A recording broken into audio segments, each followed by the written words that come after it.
या देवी सर्वभूतेषु मां कूष्माण्डारूपेण संस्थिता नमस्तस्यै नमस्तस्यै नमस्तस्यै नमो नमः।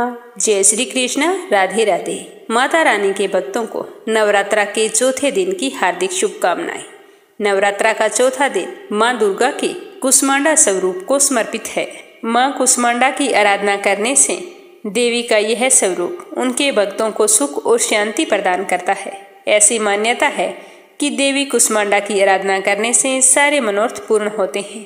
इसीलिए नवरात्रा के दौरान देवी का पूजन करने वाले सभी भक्त और व्रतियों को देवी कूष्माण्डा की पूजा जरूर करनी चाहिए। माँ कूष्माण्डा को हरे रंग का भोग अति प्रिय है। हरे रंग के फल जैसे मौसमी, अंगूर, शरीफा, हरे केले का भोग लगाया जाता है। इनके साथ साथ नारियल का भोग भी लगाना चाहिए। कहा जाता है कि जो भी भक्त देवी कूष्माण्डा को नारियल की भेंट अर्पित करता है उसकी सारी मनोकामनाएं पूर्ण होती है। तो आइए अपने मंगल जीवन की कामना करते हुए सुनते हैं नवरात्रा के चौथे दिन सुनी जाने वाली कथा। कथा शुरू करने से पहले कमेंट बॉक्स में दुर्गा माता की जय हो, माँ कूष्माण्डा की जय हो जरूर लिखें और मीरा भक्ति चैनल को सब्सक्राइब करके इस वीडियो को ज्यादा से ज्यादा देवी माँ के भक्तों में शेयर करें। माता रानी आपकी मनोकामनाएं पूर्ण करें। बोलिए दुर्गा माता के कूष्माण्डा स्वरूप की जय हो। ओम गणेशाय नमः। एक समय की बात है, बृहस्पति जी ब्रह्मा जी से बोले कि हे ब्रह्मा जी, चैत्र व अश्विनी मास के शुक्ल पक्ष में नवरात्रा का व्रत और उत्सव क्यों किया जाता है?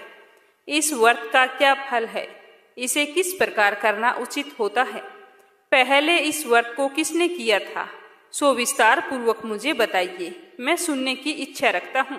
तो बृहस्पति देव का ऐसा प्रश्न सुनकर ब्रह्मा जी ने कहा कि हे बृहस्पति, प्राणियों के हित की इच्छा से तुमने बहुत ही अच्छा सवाल किया है।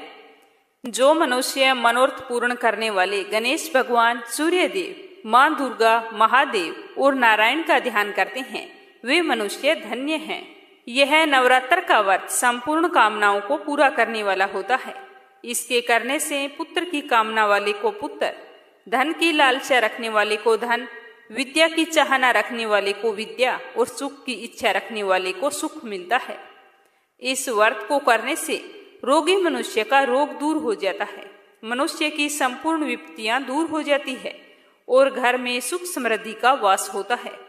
बांझ को पुत्र की प्राप्ति होती है और समस्त पापों से छुटकारा मिल जाता है। मन के सारे मनोरथ सिद्ध हो जाते हैं। जो मनुष्य इस नवरात्रा व्रत को नहीं करता है वह अनेक दुखों को भोगता है, कष्ट व रोग से पीड़ित हो, अंगहीनता को प्राप्त होता है, उसके संतान नहीं होती, वह धन धान्य से रहित हो, भूख और प्यास से व्याकुल हुआ इधर उधर घूमता है तथा संज्ञाहीन हो जाता है। जो सुहागिन महिला इस व्रत को नहीं करती है वह पति सुख से वंचित होकर नाना दुखों को भोगती है। यदि व्रत करने वाला मनुष्य सारे दिन का उपवास ना कर सके तो एक समय भोजन करे। 10 दिन बांधवों सहित नवरात्रा की व्रत कथा को सुने। हे बृहस्पति, जिसने पहले इस महाव्रत को किया है उसकी मैं कथा तुम्हें सुनाता हूँ, तुम ध्यान पूर्वक सुनना। इस प्रकार ब्रह्मा जी का वचन सुनकर बृहस्पति जी बोले कि हे ब्रह्मा जी, मनुष्यों का कल्याण करने वाले इस व्रत के इतिहास को आप मुझे कहो, मैं ध्यान पूर्वक इसे सुन रहा हूँ। मैं आपकी शरण में आया हूँ, आप मुझ पर कृपा करें। ऐसे वचन सुनकर ब्रह्मा जी कथा सुनाने लगे। ब्रह्मा जी बोले कि प्राचीन काल में मनोहर नगर में पीठत नाम का एक अनाथ ब्राह्मण रहता था। वह भगवती दुर्गा का परम भगत था। उसके संपूर्ण सद्गुणों से युक्त सुमति नाम की एक अत्यंत सुंदर कन्या ने जन्म लिया। वह कन्या अपने पिता के घर बाल्यकाल में अपनी सहेलियों के साथ क्रीड़ा करती हुई इस प्रकार बढ़ने लगी जैसे शुक्ल पक्ष में चंद्रमा की कलाएं बढ़ती है। जब उसका पिताजी प्रतिदिन माँ दुर्गा की पूजा करके हवन किया करता था तो वह उस समय नियम से रोजाना उपस्थित हो जाती थी। एक दिन भी ऐसा नहीं गुजरता था कि हवन के समय वो ना आए। एक दिन सुमति अपनी सखियों के साथ खेल में इस तरह से रम गई कि भगवती के पूजन का उसके मन में ध्यान ही नहीं रहा, तो इसीलिए वह पूजन में शामिल नहीं हो सकी। जैसे ही उसके पिताजी ने हवन को समाप्त किया और अपनी पुत्री की ऐसी असावधानी देखकर उसे गुस्सा आ गया। वह अपनी पुत्री को आवाज लगाने लगा तो उसकी बेटी भागी हुई आई कि बाबा क्या बात है। तो उसके पिताजी ने कहा कि अरे दुष्ट पुत्री, तूने आज भगवती का पूजन नहीं किया। तो वो बोली कि बाबा मैं तो अपनी सहेलियों के साथ खेलने लग गई, मैं तो बिल्कुल से ही हवन की बात को भूल गई थी। तो उसके पिताजी को तो बहुत ही गुस्सा आया हुआ था, तो इसी कारण वह बोला कि तूने आज जो गलती की है उसकी सजा तो तुम्हें भुगतनी ही पड़ेगी। मैं तुम्हारा विवाह किसी कुष्ठ रोगी या दरिद्र मनुष्य के साथ करूंगा। तो पिता के ऐसे वचन सुनकर सुमति को बड़ा ही दुख हुआ और अपने पिताजी से कहने लगी कि हे पिताजी, मैं आपकी कन्या हूँ तथा सब तरह से आपके अधीन हूँ। जैसे आपकी इच्छा हो वैसे ही करो। राजा से, कुष्ठी से, दरिद्र से अथवा जिसके साथ चाहे मेरा विवाह कर दो, पर होगा वही जो मेरे भाग्य में लिखा है। यह तो मेरा अटल विश्वास है। जो जैसा कर्म करता है उसको कर्मों के अनुसार वैसा ही फल प्राप्त होता है, क्योंकि कर्म करना मनुष्य के अधीन है और फल देना ईश्वर के अधीन है। तो ब्राह्मण ने अपनी कन्या के मुख से ऐसे निर्भयता से कहे हुए वचन सुने तो उसे और भी ज्यादा गुस्सा आ गया। जैसे अग्नि में घी पड़ने से आग ज्यादा प्रज्वलित हो जाती है, उसी प्रकार ब्राह्मण को भी अत्यधिक गुस्सा आ गया और उसने अपनी बेटी का विवाह एक कुष्ठी के साथ कर दिया और अत्यंत क्रोधित होकर अपनी पुत्री से कहने लगा कि हे पुत्री, तुम्हें अपने कर्मों पर कुछ ज्यादा ही भरोसा है, तो अपने कर्म का फल भोग कर देखो। देखते हैं भाग्य के भरोसे रहकर तुम क्या कुछ कर लेती हो। तो अपने पिताजी के इतने कठोर शब्दों को सुनकर सुमति को बहुत ही दुख हुआ और वह मन ही मन विचार करने लगी कि मेरा भी कितना बड़ा दुर्भाग्य है जिससे मुझे ऐसा पति मिला है। इस तरह अपने दुख का विचार करती हुई वह अपने पति के साथ वन में चली गई और वहां पर डरावने कुशायुक्त उस निर्जन वन में बहुत ही कष्टपूर्वक रात बिताई। उस गरीब बालिका की ऐसी दशा देखकर देवी भगवती ने पूर्व पुण्य के प्रभाव से प्रकट होकर सुमति से कहा कि हे दीन ब्राह्मणी, मैं तुमसे बहुत ही प्रसन्न हूँ। तुम जो चाहो सो वरदान मांग सकती हो। भगवती दुर्गा का यह वचन सुनकर ब्राह्मणी ने कहा कि आप कौन हैं, मुझे बताइए, मैं तो आपको नहीं जानती हूँ। तो ब्राह्मणी का ऐसा वचन सुनकर देवी ने कहा कि मैं आदि शक्ति भगवती हूँ और मैं ही ब्रह्म विद्या व सरस्वती हूँ।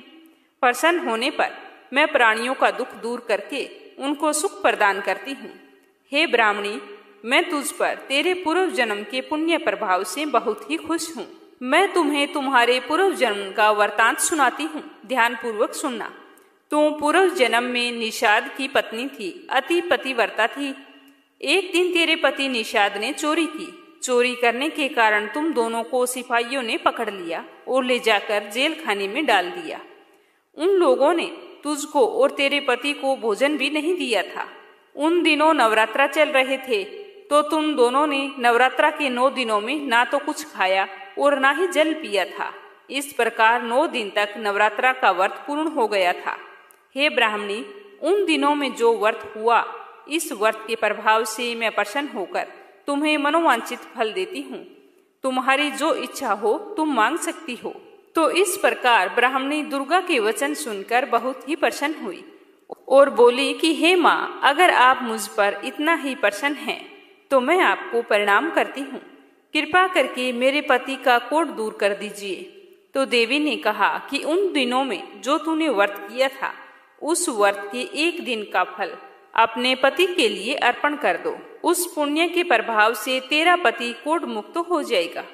तो ब्रह्मा जी कहते हैं कि इस प्रकार देवी के वचन सुनकर वह ब्राह्मणी अत्यंत प्रसन्न हुई और पति को निरोग करने की इच्छा से अपने पूर्व जन्म के व्रतों में से 1 दिन के व्रत का पुण्य फल पति के निमित्त कर दिया।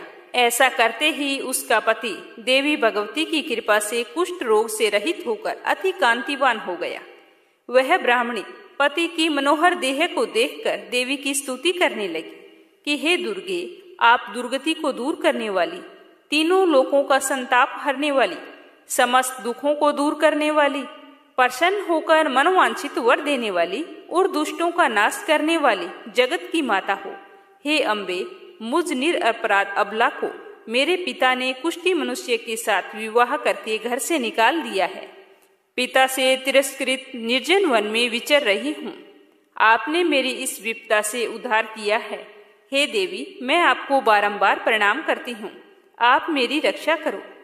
बर्मा जी कहते हैं कि हे बृहस्पति, उस समय ब्राह्मणी की ऐसी स्तुति सुनकर देवी बहुत ही प्रसन्न हुई और ब्राह्मणी से कहा कि हे ब्राह्मणी, तेरे उदाल्य नामक अति बुद्धिमान, धनवान, कीर्तिवान और जितेंद्रिय पुत्र शीघ्र ही उत्पन्न होगा, जो तुम्हारा नाम रोशन करेगा।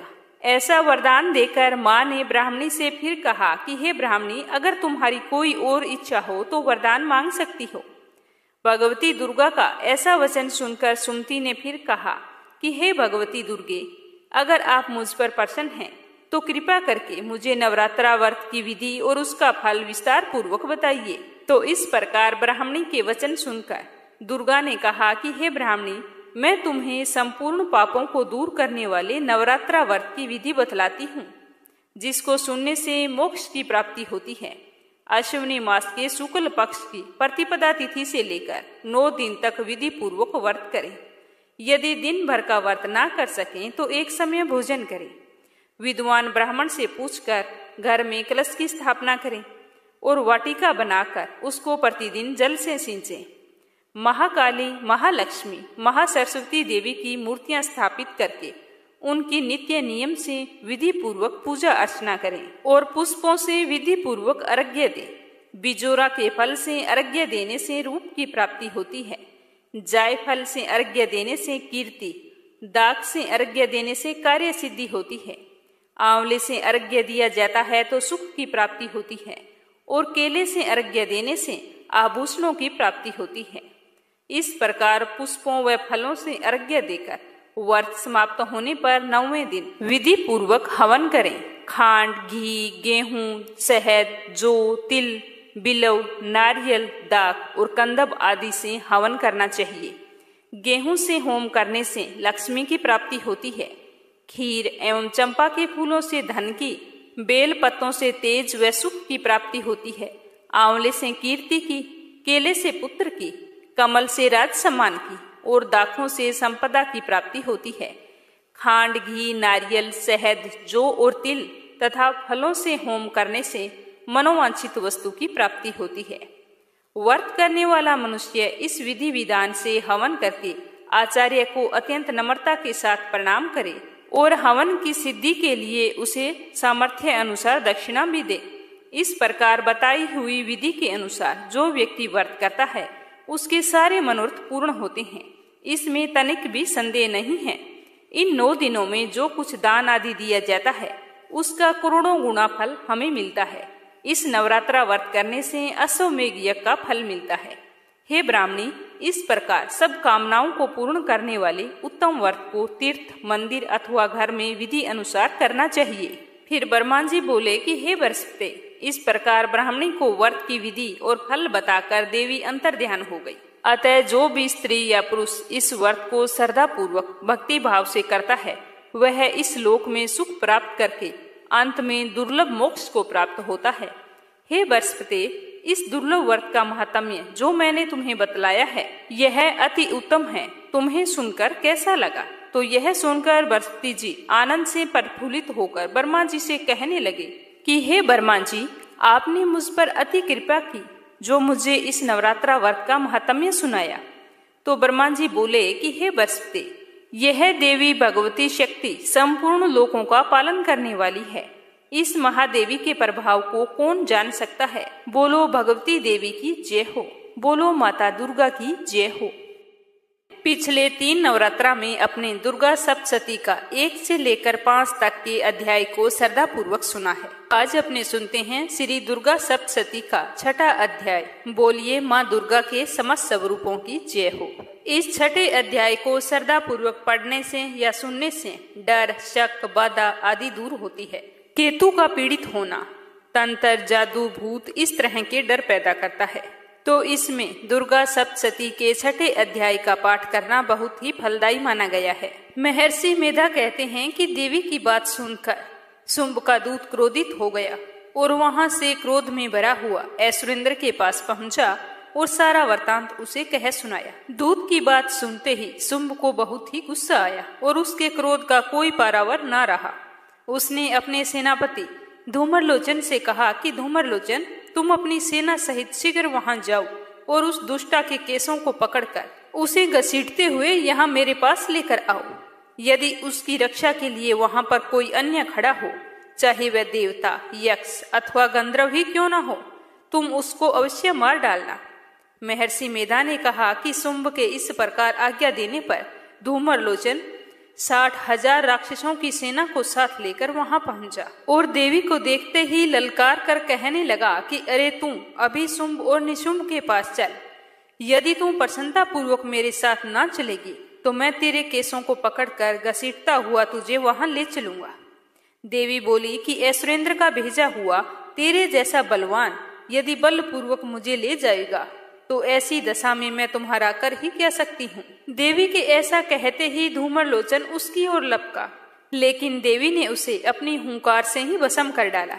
यह देखकर असुर सेना क्रोधित होकर देवी की ओर बढ़ी, परंतु अंबिका ने उन पर तीखे बाणों, शक्तियों तथा फरसों की वर्षा आरंभ कर दी। इतने में देवी का वाहन भी अपनी ग्रीवा के बालों को झटकाता हुआ और बड़ा भारी शब्द करता हुआ असुर सेना में कूद पड़ा। उसने कई असुर अपने पंजों से, कई अपने जबड़ों से और कईयों को धरती पर पटक कर अपनी दाढ़ों से घायल करके मार डाला और कई असुरों के नाखूनों से पेट फाड़ डाले और कई असुरों को तो केवल थप्पड़ मारकर ही सिर धड़ से अलग कर दिया। कई असुरों की भुजाएं और सिर तोड़ डाले, कईयों की गर्दन के बालों को हिलाते हुए कई असुरों को पकड़कर उनके पेट फाड़कर उनका रक्त पी लिया। इस प्रकार देवी के उस महाबलवान सिंह ने क्षण भर में असुर सेना को समाप्त कर दिया। शुंभ ने जब यह सुना कि देवी ने धूम्रलोचन असुर को मार डाला और उसके सिंह ने सारी सेना का संहार कर डाला, तो यह सुनते ही उसे बहुत ही गुस्सा आया और अत्यधिक क्रोध के कारण होठ फड़कने लगे। उसने चंड तथा मुंड नामक 2 असुरों को आज्ञा दी कि हे चंड, हे मुंड, तुम अपने साथ एक बड़ी सेना लेकर वहां जाओ और उस देवी के बाल पकड़कर उसे बांधकर तुरंत यहाँ लेकर आओ। यदि उसको यहाँ लाने में किसी प्रकार का संदेह हो तो अपनी सेना सहित उससे लड़ते हुए उसे मार डालना। जब वह दुष्टा और उसका सिंह दोनों मर जावे तब भी उसको बांधकर यहाँ ले आना। दैत्यराज की आज्ञा पाकर चंड और मुंड चतुरंगी सेना को साथ लेकर हथियार उठाए हुए देवी से लड़ने के लिए चल दी। हिमालय पर्वत पर पहुंचकर उन्होंने मुस्कुराती हुई जो देवी सिंह पर बैठी हुई थी उसे देखा। जब असुर उनको पकड़ने के लिए तलवारें लेकर उनकी ओर बढ़े तब अंबिका को उन पर बहुत ही गुस्सा आया और गुस्से के मारे उनका मुख काला पड़ गया, उनकी बकुटियां चट गई। उनके ललाट में से अत्यंत भयंकर और अत्यंत विस्तृत मुख वाली लाल आंखों वाली काली प्रकट हुई, जो कि अपने हाथों में तलवार और पास लिए थी। वह विचित्र खड़ग धारण किए हुए थी तथा चीते के चर्म की साड़ी एवं नरमुंडों की माला पहन रखी थी। उसका मांस सूखा हुआ था, उसके शरीर पर केवल हड्डियों का ढांचा था, जो भयंकर शब्द से चारों दिशाओं को पूर्ण कर रही थी। वह असुर सेना पर टूट पड़ी और दैत्यों का भक्षण करने लगी। वह पार्श्व रक्षकों, अंकुशधारी महावतों, हाथियों पर सवार योद्धाओं और घंटा सहित हाथियों को एक हाथ से पकड़ पकड़ कर अपने मुख में डाल रही थी और इसी प्रकार वह घोड़ों, रथों, सारथियों व रथों में बैठे हुए सैनिकों को मुंह में डालकर भयानक रूप से चबा रही थी। किसी के केस पकड़कर, किसी को पैरों से दबाकर, किसी दैत्य को छाती से मसलकर मार रही थी। वह दैत्य के छोड़े हुए बड़े बड़े अस्त्र शस्त्रों को मुंह में पकड़कर और क्रोध में भरकर दांतों से पीस रही थी। उसने कई बड़े बड़े असुर भक्षण कर डाले, कितनों को ही रौंद डाला और कितने ही उसकी तलवार से डर के मारे भाग गए और कितनों को ही उसने तलवार से मार डाला और कितनों को ही अपने दांतों से समाप्त कर दिया।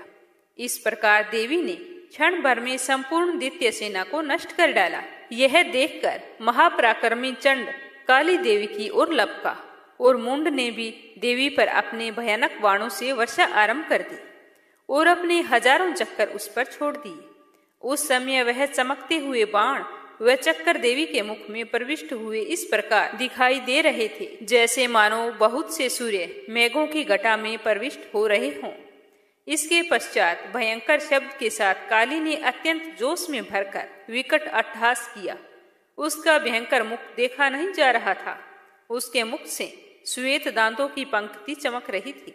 फिर उसने तलवार हाथ में लेकर शब्द कहकर चंड के ऊपर आक्रमण किया और उसके केस पकड़कर उसका सिर काटकर अलग कर दिया।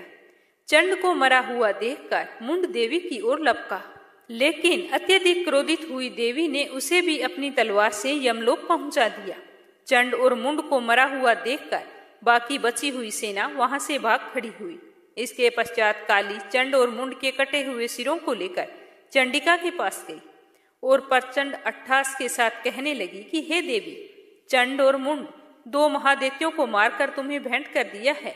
अब शुंभ और निशुंभ का तुमको स्वयं वध करना है। तो आगे महर्षि मेधा ने कहा कि वहां लाए हुए चंड और मुंड के सिरों को देखकर कल्याणकाई चंडी ने काली से मधुर वाणी में कहा कि हे देवी, तुम चंड और मुंड को मेरे पास लेकर आई हो, अतः संसार में चामुंडा के नाम से तुम्हारी ख्याति होगी। इस तरह 7वें अध्याय का समापन होता है। अब सुनेंगे 8वां अध्याय, रक्त बीज वध।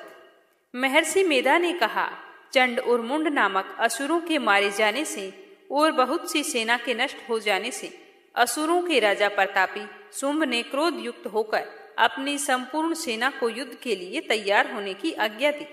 उसने कहा कि अब उदायुध नाम 86 असुर सेनापति अपनी सेनाओं के साथ युद्ध के लिए जाएं और कंबू नामक 84 सेनापति भी युद्ध के लिए जाएं और कोटि वीर्य नामक 50 सेनापति और धूमर कुल नाम के 100 सेनापति प्रस्थान करें। कालक, दोहर, मौर्य और काल के है यह दैत्य भी मेरी आज्ञा से सजकर युद्ध के लिए कूच करें। भयानक शासन करने वाला असुरों का स्वामी शुंभ इस प्रकार की आज्ञा देकर बहुत बड़ी सेना के साथ युद्ध के लिए चल दिया।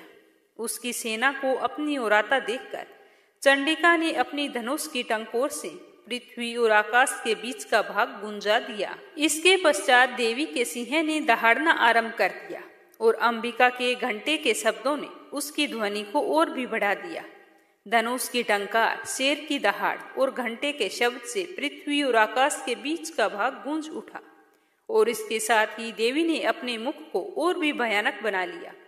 ऐसे भयंकर शब्द को सुनकर राक्षसी सेना ने देवी तथा सिंह को चारों ओर से घेर लिया। उस समय दैत्यों के नाश के लिए और देवताओं के हित के लिए ब्रह्मा, शिव, कार्तिकेय, विष्णु तथा इंद्र आदि देवों की शक्तियां जो अत्यंत पराक्रम और बल से संपन्न थी, उनके शरीर से निकलकर उसी रूप में चंडिका देवी के पास गई। जिस देवता का जैसा रूप था, जैसे आभूषण थे, जैसा वाहन था, वैसा ही रूप, आभूषण और वाहन लेकर उन देवताओं की शक्तियां दैत्यों से युद्ध करने के लिए आ गई।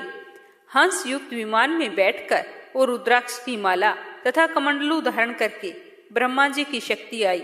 वृषभ पर सवार होकर, हाथ में त्रिशूल लेकर, महानाग का कंकण पहनकर और चंद्र रेखा से भूषित होकर भगवान शंकर की शक्ति माहेश्वरी आई और मोर पर आरूढ़ होकर हाथ में शक्ति लिए दैत्यों से युद्ध करने के लिए कार्तिकेय जी की शक्ति उन्हीं का रूप धारण करके आई।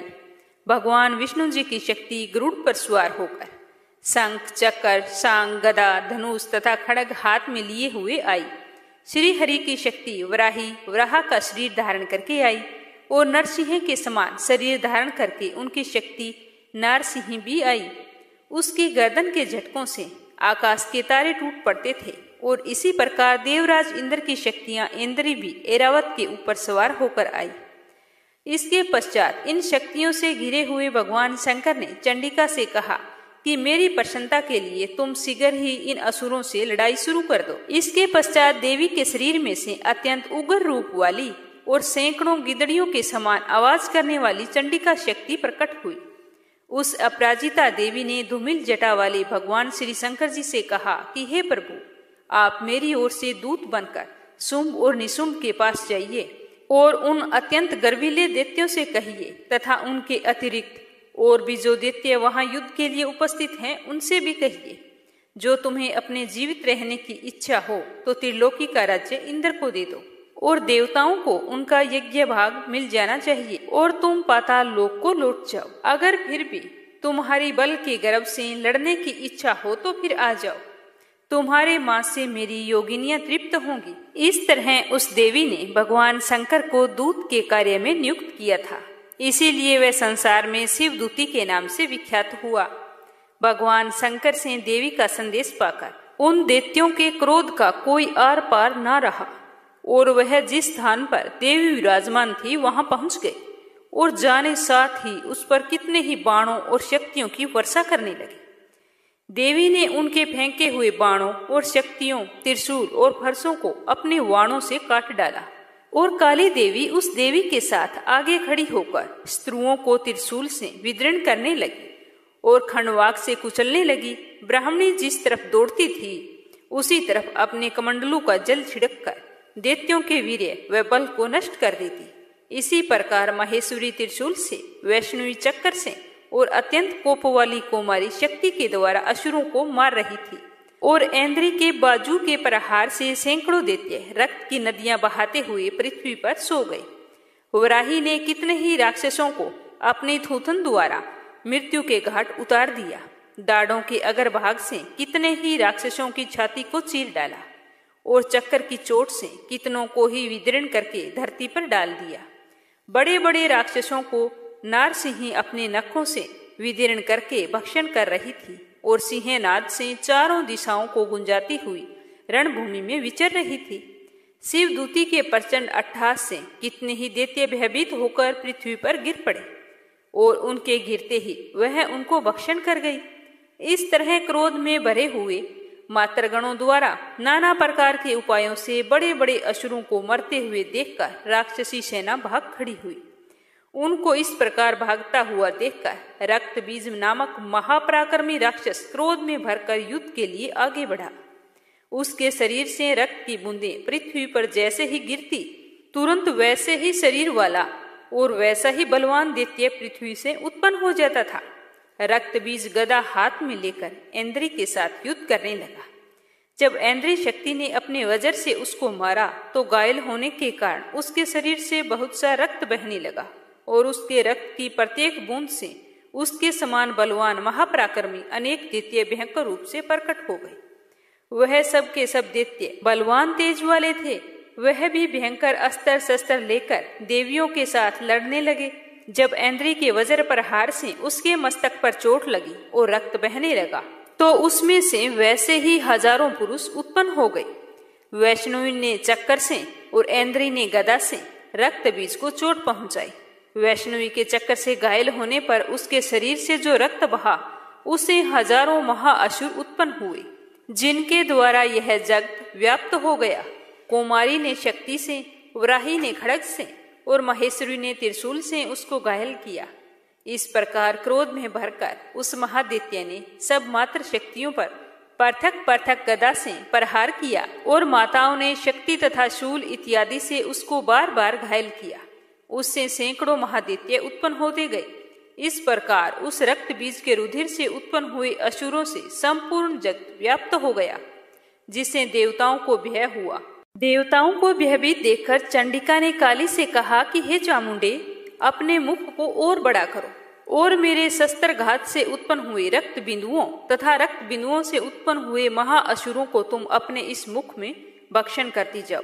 इस प्रकार रक्त बिंदुओं से उत्पन्न हुए महादैत्यों को भक्षण करती हुई तुम रणभूमि में विचरो।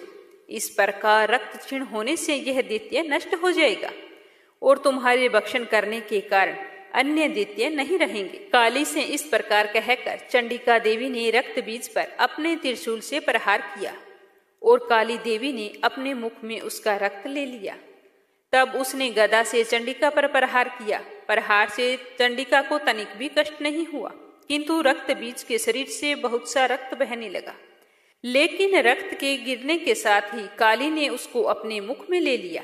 काली के मुख में उस रक्त से जो असुर उत्पन्न हुए उनको उसने भक्षण कर लिया और रक्त को पीती गई।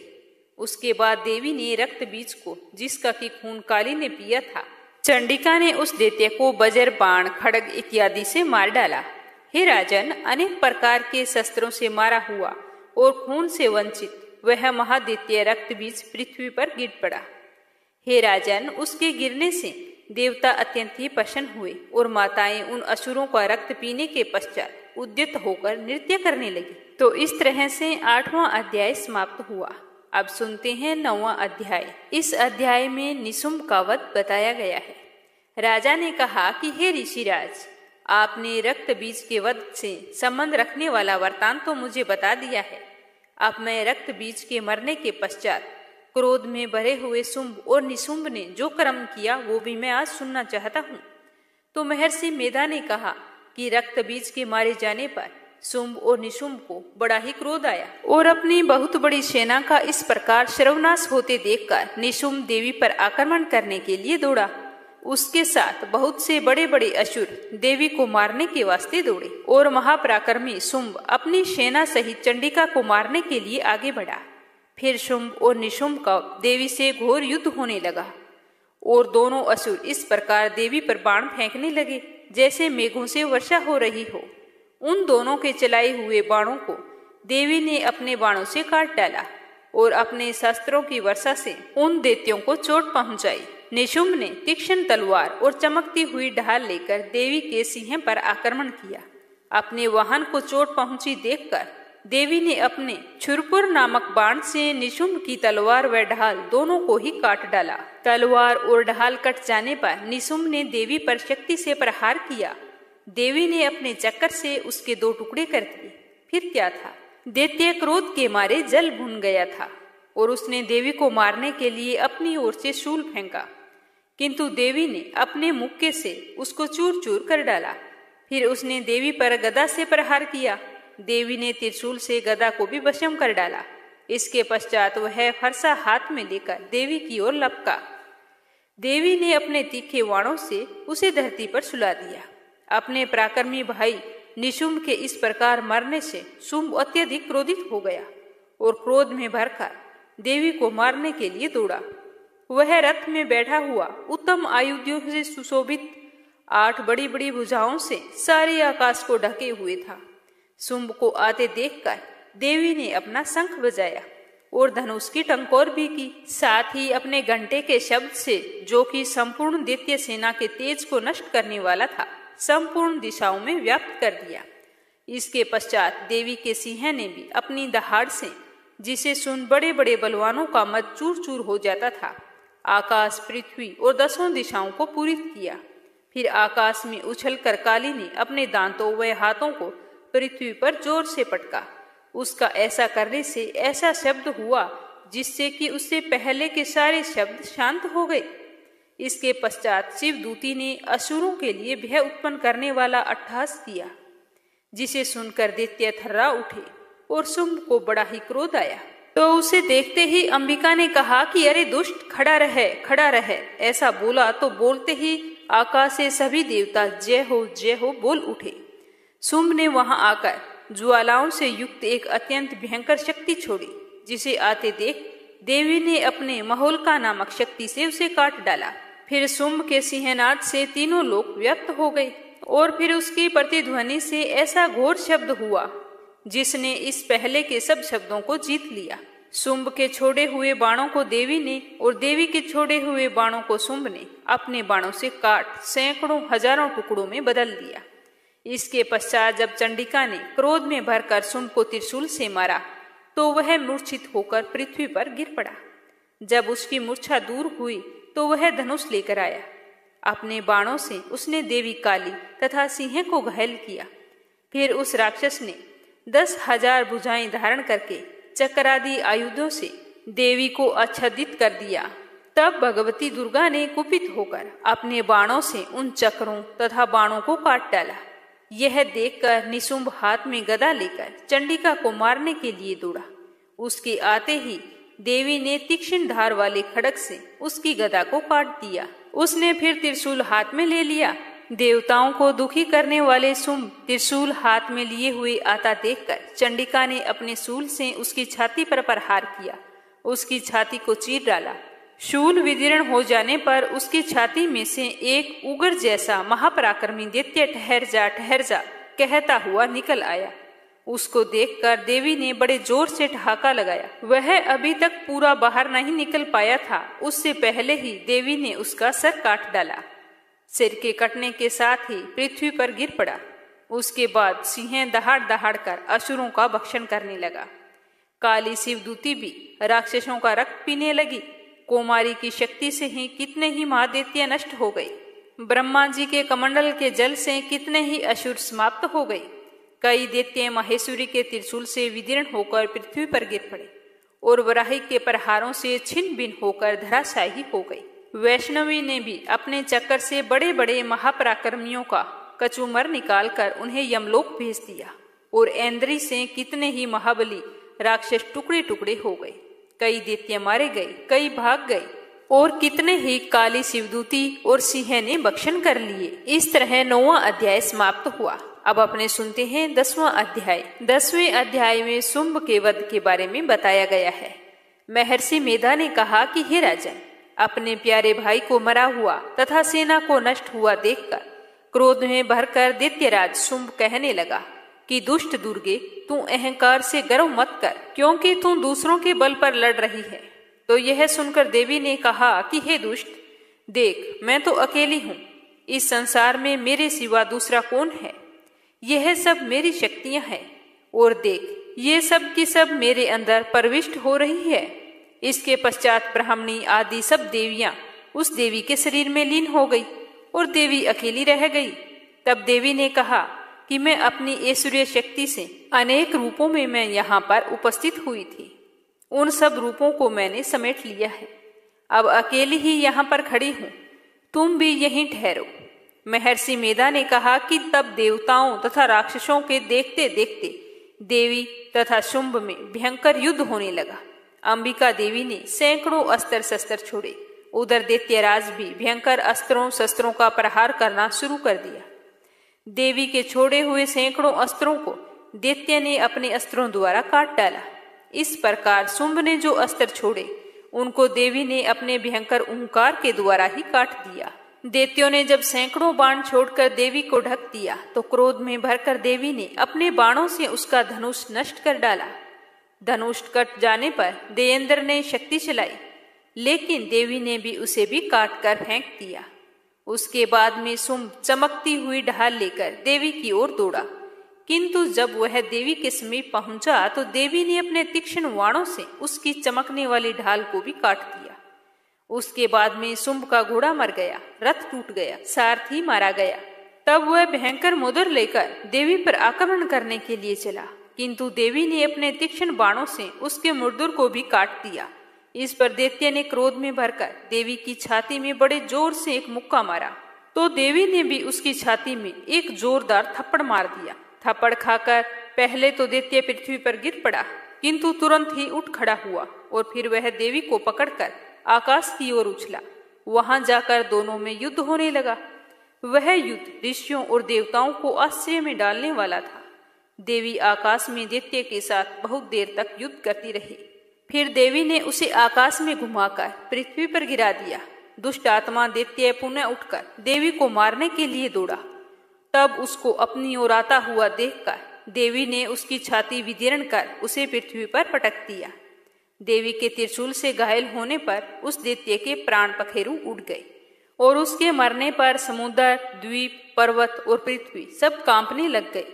उसके बाद उस दुष्ट आत्मा के मरने से संपूर्ण जगत प्रसन्न व स्वस्थ हो गया तथा आकाश निर्मल हो गया। पहले जो उत्पात सूचक मेघ और उल्कापात होते थे वो सब शांत हो गए। उसके मारे जाने पर नदियां अपने ठीक मार्ग से बहने लगी। संपूर्ण देवताओं का हृदय हर्ष से भर गया और गंधर्व कुमारियां सुंदर गान करने लगी। गंधर्व बाजा बजाने लगे, अप्सराएं नाचने लगी, पवित्र वायु बहने लगी। सूर्य की कांति स्वच्छ हो गई। यज्ञशालाओं की बुझी हुई अग्नि अपने आप प्रज्वलित हो उठी और चारों दिशाओं में शांति फैल गई। इस तरह 10वें अध्याय का समापन हुआ। कथा समाप्त होते ही कमेंट बॉक्स में दुर्गा माता की जय हो जरूर लिखें। माँ दुर्गा आपकी सारी मनोकामनाएं पूर्ण करे। जय श्री कृष्णा। राधे राधे।